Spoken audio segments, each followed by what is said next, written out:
حضرت سری سختی رضی اللہ تعالیٰ عنہ فرماتے ہیں باقی باتیں تو بعد کی بات ہیں، میں اس بات سے ڈرتا ہوں اپنے رب کا سامنا کیسے کروں۔ اللہ اکبر، کیسے اس کے حضور پیش ہوگا، یہ چیز میرے بدن میں آگ لگا دیتی ہے۔ احکم الحاکمین کا دربار ہو تو کیسے اس کے روبرو میں حاضر ہوگا۔ اور حضرت اقبال 2 قدم آگے بڑھ کے ایک جملہ بولنے لگے، کہتے ہیں لوگ اس بات سے ڈرتے ہیں کہ رب کا سامنا کیسے کریں گے، میں تو اس بات سے ڈرتا ہوں رسول اللہ کا سامنا کیسے کریں گے۔ حضور کا امتی ہو کل قیامت کے دن حضور کا سامنا کیسے کرے گا، بندہ خدا اپنے رب کا سامنا کیسے کرے گا۔ لیکن یہ کرنا پڑے گا، یہ نہیں ہے کہ کوئی فرار کا راستہ تلاش کر لے کہ میں نہیں کرتا، یہ کرنا تو پڑے گا، ہر صورت میں کرنا پڑے گا۔ بلکہ ایک حدیث پاک میں آتا ہے قیامت کے دن جب لوگ اس کے روبرو پیش ہوں گے تو اللہ بندے کو اپنے حضور سے ہٹنے نہیں دے گا جب تک 4 سوال اس سے پوچھ نہیں لیتا۔ ان عمرہ فیما افنا ہو، اس سے پوچھا جائے گا عمر کہاں گزاری۔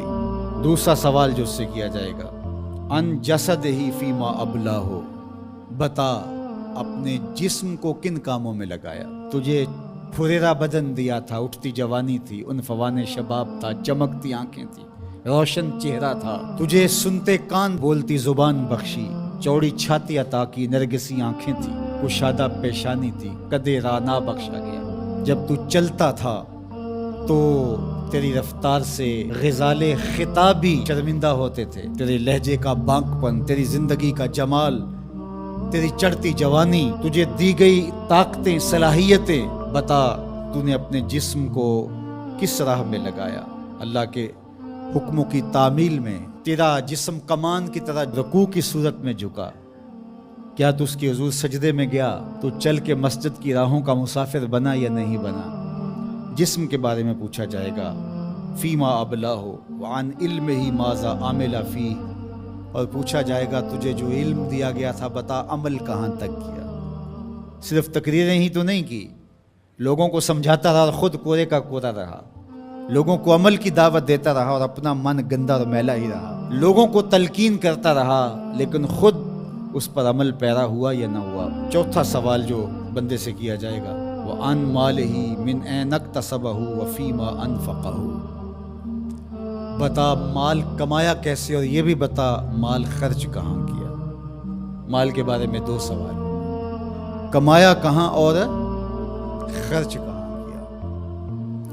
تو اللہ جل شانہ کا سامنا تو کرنا پڑے گا اور ایک وقت آنا ہے کہ تو اپنے رب سے ملاقات کر۔